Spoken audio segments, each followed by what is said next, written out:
마태는 아브라함으로부터 시작하는 족보를 통해 이 땅의 진정한 왕이 예수 그리스도이심을 선포하였습니다. 예수님을 멸시하는 이 세상에서 예수님만이 희망이라고 외쳤던 것이죠. 그리고 그 예수의 태어나심을 오늘 본문에서 말하고 있습니다. 18절을 다시 한번 보세요. 제가 읽겠습니다. 예수 그리스도의 나심이 이러하니라 그의 어머니 마리아가 요셉과 약혼하고 동거하기 전에 성령으로 잉태된 것이 나타났더니, 자, 여러분 어떻게 시작하고 있죠? 예수 그리스도의 나심이 이러하니라. 그러면서 요셉과 마리아 가정의 이야기를 시작하고 있습니다. 저는 좀 말씀을 준비하면서 이 예수 그리스도의 나심이 이러하니라 라는 이 구절이 그냥 이렇게 흘러가지를 않았습니다. 이 구절 앞에 저의 이름을 한번 넣어보았습니다. 이런 것이죠. 양순홍에게 예수 그리스도의 나심이 이러하니라. 자, 여러분 우리들의 이름을 한번 넣어서 이 구절을 같이 한번 되뇌어 볼까요? 자신의 이름을 한번 넣어봅시다. 시작. 양순홍에게 예수 그리스도의 나심이 이러하니라. 우리 다시 한번 고백해 볼까요? 본인 이름 넣으세요. 양순홍 하지 마시고요. 같이 읽어볼까요? 시작. 양순홍에게 예수 그리스도의 나심은 이러하니라. 네. 정말 우리들에게 예수 그리스도의 나심은 어떻습니까? 예수님이 잉태되고 낳기까지 어떤 사건들이 있었습니까? 제가 좀 더 도발적으로 질문해 볼까요? 과연 예수님이 내 삶 가운데 잉태되기는 하셨습니까? 10개월 예수님이 태어나기까지 출산을 기다리는 시간은 있었나요? 아니면 예정일이 되어 예수님을 낳기까지 산고의 고통이 우리들 삶 가운데 있기는 하셨습니까? 제가 좀 도발적으로 좀 질문하는 것입니다. 예수 그리스도의 나심이 이러하니라 라고 시작되어지는 이 본문은 소위 신앙생활을 좀 했다라는 분에게 있어서는 너무나도 익숙하게 그냥 흘러가는 본문입니다. 하지만 이것은 말 그대로 익숙한 것이지 제가 엄밀하게 말하면 내 것이다 라고 말할 수 있는 분도 있고 그렇지는 않은데 라고 고개를 갸우뚱하는 분도 사실은 계십니다. 올 한 해를 한번 되돌아보시죠. 우리들의 삶을 한번 돌아봅시다. 정말 내 삶 가운데 예수 그리스도의 나심은 이러하니라 라고 고백할 수 있는 정말 그 사건, 그 하나님의 만남, 그 하나님의 말씀하심이 진짜 우리들의 삶 가운데 있었습니까? 저에게는 올 한 해를 되돌아보면 단연코 예수홈의실교회 개척이죠. 2015년 11월 23일이었습니다. 그때 빌립보서 말씀을 큐티하고 있었는데 교회 개척에 대해서 빌립보서 2장 22절 말씀이 저에게 분명한 답이 되었습니다. 자막을 한번 보실까요? 스크린을 한번 보시죠. 같이 한번 읽어보겠습니다. 시작. 디모데의 연단을 너희가 아나니 자식이 아버지에게 함같이 나와 함께 복음을 위하여 수고하였느니라. 저는 이 말씀을 묵상하면서 그때 제가 큐티책 옆에 이렇게 적었습니다. 한번 읽어볼게요. 그 아버지의 그 아들, 그런 아버지가 되고 싶다. 하지만 그런 아버지가 되기 전에 먼저 아버지를 닮아가는 아들이 되어야 한다. 그리고 분립개척을 결정하고 준비하기 시작했습니다. 지난 2년간 팀 켈러 목사님의 시티2시티 아시아 사역팀을 통하여서 복음적 교회 개척에 대해서 배웠고 준비하였습니다. 2년간 배운 건 딱 하나밖에 없어요. 실무적인 게 아니라 예수 그리스도의 복음이 진짜 우리들 삶에 어떤 영향을 주냐. 목사인 당신이 이 복음에 대해서 온전히 서 있으면 된다. 다른 사람 볼 것 없다. 당신이 그 예수 그리스도의 복음 앞에만 온전히 서 있으면 하나님이 하신다. 이거 2년 동안 나누었습니다. 이거밖에 없어요. 9월 3일 오전 11시였습니다. 예수 호미술교회가 시작되어지고 첫 예배를 드렸던 그 시간은 지금도 제 머릿속에 생생합니다. 정말 너무나 좋았죠. 작년으로부터 자녀들에 이르기까지 107명이 예배를 드렸습니다. 전날 밤, 드디어 이제 교회가 시작이 되는구나 라는 생각을 하니까 참 설레었습니다. 또 기대도 되었습니다. 하지만 한편으로 마음속에 잘할 수 있을까? 또 이런 거 있잖아요. 몇 명이나 올까? 아무도 안 오면 어떡하지? 이런 거 있죠. 그래서 한편에 걱정과 염려도 참 많았습니다. 그런데 그렇게 시작된 예수홈의실교회가 어느새 4개월이 되었습니다. 그리고 4개월 동안 또 함께 이 지역에서 새 가족으로 등록해 주셔서 오늘 이 자리에 함께 예배드리고 있는 가정이 무려 9가정이나 계십니다. 저는 이런 모든 하나하나가 그리고 하나님께서 이끌어 가셨던 지난 4개월의 시간들이 진짜 꿈만 같고 진짜 하나님께서 이루시는 것이 놀랍다라는 감사함의 고백밖에 없습니다. 주님의 몸된 공동체를 위해서 기도하며 또한 함께 섬겨주신 우리 모든 성도님들께 다시 한번 감사의 말씀을 드립니다. 예수 그리스도의 나심은 이러하니라 라고 시작되어지는 이 본문이 비단 우리 교회만의 이야기가 아니라 오늘 2017년 성탄절 예배를 드리고 있는 이 자리에 있는 우리 모두의 이야기가 될 줄 믿습니다. 그리고 하나님의 그러한 은혜와 하나님의 이루어 가심이 더욱더 우리들의 모든 삶 가운데 하나님의 축복으로 이루어질 줄 믿습니다. 오늘 본문에 이 약혼한 요셉과 마리아에게도 예수 그리스도의 나심의 사건이 이루어졌습니다. 그런데 전혀 이해할 수 없는 사건으로 왔습니다. 함께 살기도 전에 약혼녀 마리아가 아이를 가진 것입니다. 당시 예루살렘의 결혼 문화는 굉장히 엄속하였고 굉장히 진지하였습니다. 결혼의 성결함에 대해서는 그 어느 지역보다도 이 예루살렘, 특별히 이 나사렛은 상당히 보수적인 문화를 가지고 있었습니다. 나사렛 사람들은 보수적이었고 원칙을 준수했고 특별히 기질적으로도 상당히 다혈질, 베드로를 보셔도 알죠. 상당히 다혈질의 성향을 가지고 있던 사람이 많았습니다. 그러다 보니까 원칙을 깨면 그동안 우리가 관계를 맺었던 게 있는데 정이 있는데 이런 게 그렇게 통용되지 않았던 사회이기도 했습니다.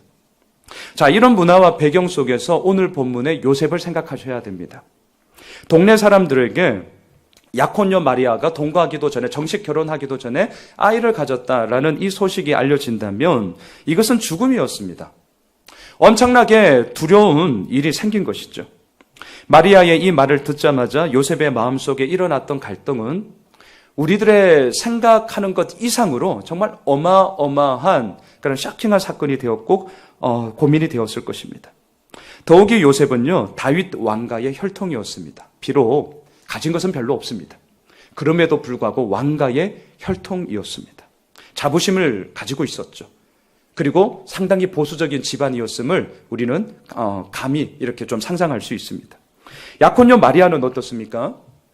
사가랴 제사장과 친척 관계였습니다. 제사장 집안과 친척이 되려면 상당히 지체가 높아야 합니다. 경제적인 조건을 둘째 치더라도 사회적인 수준이 높았습니다. 명예와 자부심이 있었습니다. 그러하기 때문에 마리아 집안 역시 상당히 보수적이었습니다. 보수적인 집안과 보수적인 집안, 왕가 혈통의 집안과 제사장 집안의 혈통의 이 두 집안이 만났습니다. 그런데 동거하기도 전에 약혼녀 마리아가 아이를 가졌다. 이것은 두 사람뿐만이 아니라 양가 집안의 모든 명예와 자부심을 깨부수는 마치 핵폭탄과 같았던 것이죠. 요셉은 마리아가 무슨 말을 해도 귀에 들어오지 않았을 것입니다. 얼마나 기가 막히겠습니까? 세상 말로 여자 한 명 잘못 만나가지고 인생이 완전히 그냥 망쳐지게 되는 그런 꼴이 지금 돼버린 것이죠. 마리아를 향한 분노, 세상을 향한 원망, 하나님을 향한 분노가 이 요셉의 마음에 얼마나 가득 찼겠냐라는 것이죠. 아마 물었을 것입니다. 아마 따지듯이 물었을 거예요. 도대체 어떻게 된 일이냐? 그런데 마리아가 이렇게 대답하는 거예요. 배를 이렇게 만지면서 성령으로 임신한 거예요. 자, 이렇게 이제 대답을 했다는 거죠. 요셉이 어떻게 이 말을 믿습니까? 믿을 수가 없는 것이죠. 너무나도 허무맹랑하고요. 전혀 말도 안 되는 소리였습니다. 요셉은 고민하고 또 고민했습니다. 이 문제를 어떻게 해결하면 좋을까? 그리고 결정을 하게 되는데요. 오늘 보면 19절을 보실까요? 요셉의 결정이 이렇습니다. 오늘 보면 19절 함께 읽겠습니다. 그의 남편 요셉은 의로운 사람이라 그를 드러내지 아니하고 가만히 끊고자 하여. 드러내지 않고 가만히 끊는 것, 이거 대단한 일입니다. 생각해 보십시오. 들끓고 있는 이 마음속에 이 분노로 가득 참을 어떻게 살필 수 있겠습니까? 당시 율법에 의하면 이 마리아는 돌에 맞아 죽어야 하는 일이었습니다. 여러분, 가만히 끊는다는 것, 이것은 내 자신을 죽이지 않으면 안 되는 것이었습니다. 가만히 끊는다는 것, 이것은 주변의 친척들, 친구들이 이것을 향해서 뭐라고 얘기하겠습니까? 가만히 끊는다는 것, 이것은 사회적으로 명예와 위신이 다 떨어지는 정상적으로 사회생활을 할 수 없는 사회적 죽음이었습니다. 만약에 이 문제를 드러냈다고 한번 생각해 보시죠. 공개적으로 그냥 오픈한 거예요. 요셉은 자신의 명예에 흠집은 갔겠지만 치명타는 아닙니다. 자, 왜냐하면 마리아가 동거하기도 전에 다른 남모를 이유로 인하여서 성령으로 잉태했다고는 하지만 그게 믿어지지 않으니까 어떻게 임신할 수 있느냐라고 모든 화살이 마리아로 다 가기 때문이죠. 오히려 요셉은요, 몹쓸 일을 당해가지고 진짜 재수없겠다. 어쩌면 사람들로부터 동정표를 받았을지도 모르겠습니다. 요셉이 이걸 몰랐을까요? 아니요. 너무나 잘 알고 있었죠. 하지만 요셉은 결정했습니다. 드러내지 않고 가만히 끊고자 하였다는 거죠. 자, 이유가 무엇입니까? 19절 처음을 한번 보시죠. 이렇게 시작하잖아요. 그의 남편 요셉은 어떤 사람이죠? 의로운 사람이라. 요셉은 의로운 사람이었기 때문에 드러내지 않고 가만히 끊고자 했다. 지금 그 얘기를 하는 것인데요. 자, 그렇다면 우리가 한번 질문해 봅시다. 의롭다는 게 도대체 뭡니까? 도대체 뭐가 의로움이죠? 관대하다, 포용력이 많다, 따뜻하다, 다 용서하고 막 감싸준다. 이게 의로운 겁니까? 여러분, 이건 의로운 게 아니라 이거는요, 인자한 거예요. 인자한 겁니다. 이걸 착각하시면 안 됩니다. 의롭다는 것은 뭐죠? 옳다라는 거죠. 의로운 것은 무엇입니까? 옳은 것을 위해 내 감정과 내 생각을 때로는 꺾고 그 길을 그냥 가는 겁니다. 의롭다는 것은 뭐죠? 하나님의 뜻을 따라 올바르게 행하는 것이죠. 요셉은 의로운 사람이었습니다. 그렇다면 요셉은 옳은 것을 위해 자신의 감정과 생각을 꺾어야죠. 요셉은 그 하나님의 뜻을 따라 올바르게 행해야 되죠. 이게 의로운 사람이죠. 자, 그렇다면 지금 요셉과 마리아를 향한 하나님의 뜻이 뭡니까? 마리아를 통해 예수님이 이 땅에 오셔야 된다는 거예요. 그런데 요셉은 지금 어떻게 하죠? 하나님의 뜻을 따라 마리아를 받아들이는 것이 아니라 거절했잖아요. 의로운 요셉은 오히려 하나님의 뜻에 불순종했습니다. 왜요? 요셉은 의로운 사람이었기 때문에. 자, 지금 뭔가 이상하셔야 돼요. 여기가 오늘 본문의 포인트입니다. 의로움이란 옳다는 것이고 의로움이란 하나님의 뜻을 따라 살아가는 것인데 분명 하나님의 뜻은 마리아를 통해 아기 예수님이 이 땅에 태어나는 것인데 정작 요셉은 의로웠기 때문에 그 마리아를 거부했다는 거죠. 가만히 끊고자 했다는 것입니다. 뭔가 지금 악우가 맞지 않습니다. 여기에 모순이 보이셔야 됩니다. 하나님의 의로움과 요셉의 의로움이 지금 충돌하고 있는 것이죠. 이게 오늘 본문의 포인트입니다. 여기서부터 우리가 이제 이 성탄절을 시작을 하셔야 되죠. 요셉이 보기에 마리아는 부정한 여인이었습니다. 율법을 어겼습니다. 가늠한 더러운 여인이었습니다. 이러한 여인과 결혼 생활을 한다는 것은 자기 자신도 그 더러움과 그 부정함에 오염되는 있어서는 안 될 그러한 더러운 일이었습니다. 그동안 자신이 쌓아온 의로움이 한순간에 무너지는 것이었죠. 다른 사람들로부터 그동안 요셉은 칭찬받았습니다. 와, 요셉은 정말 의로운 사람이야. 다른 사람들로부터의 평가, 인정, 칭찬, 그 명예가 이 더러운 여인 마리아와 결혼함으로 말미암아 와르르 다 무너져 버리는 꼴이 되는 것이죠. 요셉은 동거하기도 전에 임신한 여자 마리아처럼 하나님 앞에 부정한 자가 될 수 없었습니다. 그래서 요셉은 마리아를 가만히 끊고자 했던 것이죠. 요셉은요, 마리아보다 하나님을 선택한 거예요. 이게 요셉의 의로움이었습니다. 근데 문제는 여기서부터 시작합니다. 문제는 여기서부터 시작해요. 모순과 함정이 여기에 있습니다. 요셉은 의로웠기 때문에 하나님의 뜻에 순종하는 게 아니라 요셉은 의로웠기 때문에 하나님의 뜻에 불순종했습니다. 요셉은 의로웠기 때문에 마리아를 품는 것이 아니라 요셉은 의로웠기 때문에 마리아를 가만히 끊고자 했습니다. 요셉은 결단했습니다. 하나님 앞에 그의 의로움을 드러냈습니다. 하지만 이것이 결과적으로는 하나님의 뜻을 거스르는 게 되었죠. 여러분, 하나님의 뜻은 무엇입니까? 요셉과 마리아를 통해 예수님이 이 땅에 태어나는 거라니까요. 사랑하는 성도 여러분, 이것이 성탄절의 소위 패러독스죠. 이것이 성탄절의 역설입니다. 의로운 사람이 할 수 있는 최선의 선택이 너무나도 아이러니하게, 너무나 역설적이게 하나님의 뜻을 거스리는 꼴이 되었다는 것입니다. 뭘 보여줍니까?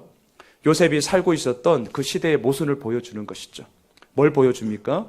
2017년 12월 25일 성탄절 예배를 드리고 있는 또한 이 대한민국 이 땅의 모순을 보여주는 것입니다. 수많은 유대인들이 의롭게 살았습니다. 이 땅에도 수많은 크리스찬들이 나름 의롭게 살아가고자 몸부림치고 있습니다. 하나님의 뜻대로 살겠다고 몸부림을 치고 있습니다. 그래서 뭘 했습니까? 예수님을 십자가에 죽였습니다. 그래서 뭘 했습니까? 예수 믿는 자들을 핍박하고 박해하고 죽였죠. 나의 오름이 하나님의 뜻을 얼마든지 거스릴 수 있습니다. 우리가 추구하는 의로움에 모순이 있습니다. 나의 의로움이 다른 사람을 짓밟을 수 있습니다. 나의 의로움이 다른 사람에게 상처 주고 마음을 더욱더 크게 아프게 하고 심지어 죽일 수도 있습니다. 사랑하는 성도 여러분, 우리가 잊으면 안 됩니다. 의로움은 하나님 앞에서 옳은 것이고 그 옳은 길을 우리가 걸어가는 것이죠. 그러기 위해서 나의 의로움을 먼저 정말 내려놓아야 합니다. 나의 의로움이 나를 설득하게 만드는 것이 아니라 오늘도 하나님의 의로움이 나를 설득하게 만드셔야 됩니다. 오늘 본문 20절을 보십시오. 하나님이 그래서 이 요셉을 이렇게 설득하고 있습니다. 함께 읽겠습니다. 시작. 이 일을 생각할 때에 주의 사자가 현몽하여 이르되 다윗의 자손 요셉아 내 아내 마리아 데려오기를 무서워하지 말라. 그에게 잉태된 자는 성령으로 된 것이라. 요셉은 어떻게 끊어야 하나 이제 구체적인 방법을 고민하고 있었습니다. 왜요? 끊겠다라고 이미 결정은 했으니까. 그럼 두 번째, 이제 어떻게 해야 되지? 바로 그때 천사가 꿈에 나타났죠. 그리고 요셉이 이렇게까지 고민하고 갈등하게 된 가장 근본적인 이유에 대해서 이렇게 대답을 합니다. 다시 한번 20절을 보세요. 제가 읽겠습니다. 다윗의 사손 요셉아 내 아내 마리아 데려오기를 무서워하지 말라. 그에게 잉태된 자는 성령으로 된 것이다. 자, 무슨 말입니까? 마리아가 임신한 것은 다른 남자 때문에 임신한 것이 아니라 성령으로 말미암아 된 것이다. 고로 데려오기를 무서워하지 말라. 괜찮다라고 명확하게 얘기를 하는 것이죠. 여러분 혹시 우리들 마음 가운데 무서워하는 것이 있습니까? 아니면 지금도 두려워하고 염려하고 걱정하게 만드는 것이 있다면 무엇입니까? 오늘 이 20절의 말씀처럼 무서워하지 말라라는 오늘 이 주님의 말씀이 그러한 우리들을 향한 하나님의 약속이 되는 줄 믿습니다. 무서워하지 맙시다. 때로는 지금까지 내가 쌓아놓은 의로움이 깨질까 봐 무서울 때가 있습니다. 때로는 내가 살아오면서 고수했던 삶의 방식이나 나의 철학이나 나의 계획이 무너질까 봐 두려울 때가 있습니다. 때로는 지금까지 내가 지켜왔던 가족들 있잖아요. 내가 그렇게 온 힘을 다해서 양육했던 자녀들도 있잖아요. 아니면 내가 온 힘을 다해서 정말 나의 모든 젊음을 다 바쳤던 직장이 있잖아요. 또한 그동안 내가 쌓아놓은 나름대로의 커리어가 있잖아요. 이것이 무너질까 봐 때로는 두려워할 때도 있습니다. 요셉이나 우리나 별반 다를 게 참 없다라는 생각을 하게 됩니다. 그런데 이러한 우리들을 향하여서 오늘 하나님은 뭘 말씀하시냐면 당신의 하나밖에 없는 아들 예수 그리스도를 말씀하십니다. 21절을 보시죠. 오늘 보면 21절입니다. 함께 읽습니다. 아들을 낳으리니 이름을 예수라 하라. 이는 그가 자기 백성을 그들의 죄에서 구원할 자이심이라 하니라. 이 아들은 누구입니까? 하나님의 아들 예수 그리스도이시죠. 이 아들은 누구입니까? 자기 백성을 죄에서 구원하실 구원자이십니다. 이 아들은 누구입니까? 세상의 모든 영광을 다 모은다 할지라도 따라갈 수 없는 영광, 권위, 명예를 가지신 분입니다. 이 아들은 누구입니까? 우리가 그렇게 붙잡고자 하는 영광, 권위, 명예를 다 버리시고 십자가에서 자신의 생명을 내어놓으심으로 말미암아 우리를 구원하신 하나님의 아들이시죠. 예수님의 그러한 십자가 사랑은 우리를 옥죄에 있는 사망에서 영원한 생명으로 옮기셨습니다. 예수님의 그러한 십자가 사랑은 구속하는 죄악의 굴레에서 우리를 벗어나게 하여 참된 자유를 누리게 하셨습니다. 예수님의 그 십자가 사랑은 우리에게 자유와 영생과 기쁨과 소망을 주셨습니다. 이것을 그 어느 누가 막을 수 있겠냐라는 거죠. 한편 이것을 진짜로 우리가 알고 있다면 이러한 모순투성이의 함정투성이에 살아가고 있는 이 땅 가운데 우리는 어떻게 살아야 될까요? 오늘 20절에 보면 마리아 데려오기를 무서워하지 말라라는 것이 우리들의 실천적인 사항의 기준이라고 저는 생각을 합니다. 마리아를 데려온다는 것은 무엇일까요? 나의 의로움이 깨지는 겁니다. 마리아를 데려온다는 것은 무엇입니까? 나의 명예와 권위를 내려놓는 것입니다. 하지만 하나님은 그 마리아 데려오기를 무서워하지 말라고 하십니다. 내 자존심을 내려놓고 묵묵히 남편에게 또는 아내에게 순종한다는 것, 이거 여간 정말 어려운 일이 아닙니다. 자기밖에 모르는 자식에게 모든 것을 희생하는 것, 이건 역시 참 어려운 일이죠. 나와 생각이 다르고 스타일이 다른 사람들과 함께하는 것, 이거 정말 어려운 일입니다. 하지만 하나님은 그렇게 하라는 거예요. 여러분 이게 뭡니까? 마리아 데려오기를 무서워하지 않는 것입니다. 사랑하는 성도 여러분, 아기 예수님의 탄생은요, 로맨틱하지 않습니다. 아기 예수님의 탄생은 화려한 왕궁이 아니었습니다. 아기 예수님의 탄생은 감상적으로 오지 않았습니다. 아기 예수님의 탄생은 요셉에게, 마리아에게 너무나도 충격적인 사건이었습니다. 아기 예수님의 탄생은 어찌해야 할 바를 모르는 난감함, 두려움, 무서움으로 꽉 찼던 사건입니다. 그래서 하나님은 오늘 본문을 통하여서 요셉에게 천사를 통하여 계속해서 분명하게 말씀하십니다. 자, 22절, 23절을 우리 함께 읽도록 합시다. 함께 읽습니다. 시작. 이 모든 일이 된 것은 주께서 선지자로 하신 말씀을 이르려 하심이니 이르시되 보라 처녀가 잉태하여 아들을 낳을 것이요 그의 이름은 임마누엘이라 하리라 하셨으니 이를 번역한즉 하나님이 우리와 함께 계시다 함이라. 천사가 이사야 7장 14절의 말씀을 인용하고 있습니다. 여러분, 어떤 말을 인용한다는 것은 뭐죠? 지금 내가 하고 있는 말이 나만의 말이 아니라 이미 다른 누군가도 이 말을 했다. 다시 말하면 내가 하고 있는 말이 얼마나 공신력이 있는지 너 아니? 그러기 위해서 어떤 유명한 사람이나 또한 유명한 학자의 그 말을 우리가 인용하는 것 아니겠습니까? 지금 천사도 이미 이사야 7장 14절에 있던 이 말씀을 인용함으로 말미암아 요셉에게 내 말을 잘 들어. 지금 그 얘기를 하고 있는 거죠. 자, 그렇다면 이사야 7장 14절의 이 말씀은 과연 무슨 말씀입니까? 말씀의 배경이 이렇습니다. 북이스라엘과 아람 이 두 나라가 연합군을 형성하여서 남유다를 공격하려고 합니다. 이때 남유다의 왕이었던 아하스가 하나님을 붙잡는 것이 아니라 아수르라는 나라를 붙잡게 됩니다. 그리고 이제 도와달라고 원조를 요청하게 되는 것이죠. 바로 이때에 이사야 선지자가 남유다 왕이었던 아하스를 찾아갑니다. 그리고 어제 우리가 갈라디아서에서도 베드로를 향하여서 바울이 책망하였던 것처럼 책망하는 말씀이 이사야 7장 14절이에요. 뭐라고 책망합니까? 들어보십시오. 보라, 처녀가 잉태하여 아들을 낳을 것이요 그의 이름은 임마누엘이라 하리라. 자, 이게 무슨 말입니까? 지금 하나님은요, 이사야 선지자를 통해서 아수르를 의지하고 있는 아하스 왕에게 하고 싶은 말이 있어요. 자, 그 말이 무슨 말이냐? 이런 거죠. 남자를 알지 못하는 처녀가 잉태하여 아들을 낳는 것처럼 네가 생각지도 못한 일들을 하나님인 내가 할 거야. 내가 하는 거다. 너 그걸 똑똑히 봐라. 그래서 얘기하는 거예요. 보라. 보라. 똑똑히 보라는 거예요. 자, 보십시오. 천사는 아하스 왕에게 했던 그 말씀을 지금 요셉에게 하고 있습니다. 왜냐하면 아하스 왕이 하나님을 믿지 못했던 것처럼 요셉은 마리아를 믿지 못했기 때문입니다. 아하스 왕이 살아계신 하나님을 보지 못했던 것처럼 요셉 역시 하나님을 보지 못했기 때문입니다. 아하스 왕이 자신의 힘으로 문제를 해보려고 했던 것처럼 요셉 역시 자신의 힘으로 이 문제를 해결해 보려고 했기 때문입니다. 요셉은 자기의 의로움을 지키기 위해 부정한 여인 마리아를 가만히 끊고자 했습니다. 하지만 하나님은 너무나도 분명한 당신의 뜻을 지금 요셉에게 말씀하고 있습니다.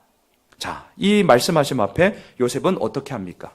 오늘 보면 24절, 25절을 보시죠. 함께 읽겠습니다. 시작. 요셉이 잠에서 깨어 일어나 주의 사자의 분부대로 행하여 그의 아내를 데려왔으나 아들을 낳기까지 동침하지 아니하더니 나음의 이름을 예수라 하니라. 요셉이 잠에서 깼습니다. 뭐 이런 꿈이 다 있어. 뭐 이 개꿈 아니야? 이렇게 이 꿈을 무시해버리지 않았습니다. 말씀을 듣고 깨달은 바를 그대로 적용했습니다. 천사가 말한 대로 마리아를 데려왔습니다. 그리고 아들을 낳기까지 동침하지 않았습니다. 그리고 아들을 낳았는데요, 그 이름을 예수라 하였습니다. 말씀을 정리하겠습니다. 오늘 본문 18절을 한번 보십시오. 이렇게 시작하였습니다. 예수 그리스도의 나심은 이러하니라. 자, 그리고요, 오늘 본문 마지막 25절을 보십시오. 어떻게 마치고 있습니까? 예수라 하니라. 예수로 시작해서 예수로 마치고 있습니다. 아기 예수님의 탄생을 기념하기 위해 예배 드리는 우리들의 삶에도 예수로 시작해서 예수로 마치는, 정말 처음이요 마지막이요 알파요 오메가 되시는 그 모든 것이 예수 그리스도로 꽉 찼으면 좋겠습니다. 정말 이 땅에 많은 모순이 있습니다. 함정이 있습니다. 이렇게 설교하고 있는 저 역시도 그 모순과 함정은 한순간이라는 것을 너무나 잘 알고 있습니다. 그렇기 때문에 성탄절 예배, 기쁘다 구주 오셨나? 네, 너무나 기쁘죠. 너무나 감사하죠. 하지만 그 기쁨과 감사함의 이야기가 진짜가 되고자 한다면 우리들 삶 가운데 마리아 데려오기를 무서워하지 마셔야 됩니다. 정말 나의 의로움으로 인하여서 나의 계획과 나의 그동안에 살아왔던 모든 삶의 경험으로 인하여서 나도 모르게 거부하는 것이 이렇게 얘기하고 있는 저부터 정말 많더라고요. 이게 목회하면서 내가 결국은 싸워야 되는 숙제는 이거다. 다른 분이 아니에요. 여기 계시는 예수 오미실 가족 때문이 아니더라고요. 저예요, 저. 결국 이 싸움 앞에서 결국 하나님께서 이루어 가시는 것을 보게 되는 거죠. 진짜 오늘 이 말씀처럼 여러분 성탄절 예배 이 말씀을 기억합시다. 예수 그리스도의 나심은 이러하니라. 이렇게 시작하는 거예요. 그 마침이 무엇입니까? 예수라 하니라. 이건 된 거죠. 우리 이걸 위해서 함께 나아갑시다. 그리고 이걸 위해서 우리들의 삶이 정말 하나님 앞에 드려졌으면 좋겠습니다. 사랑하는 예수 오미실 가족 여러분, 바라기는 예수라 하라 이 명령하심에 예수라 하니라. 우리들의 마침표가 찍혀지는 복된 인생이 될 줄 믿습니다. 우리 교회가 될 줄 믿습니다. 또한 이 땅에 하나님을 찬양하는 이 땅의 모든 크리스찬들의 삶이 되는 줄 믿습니다.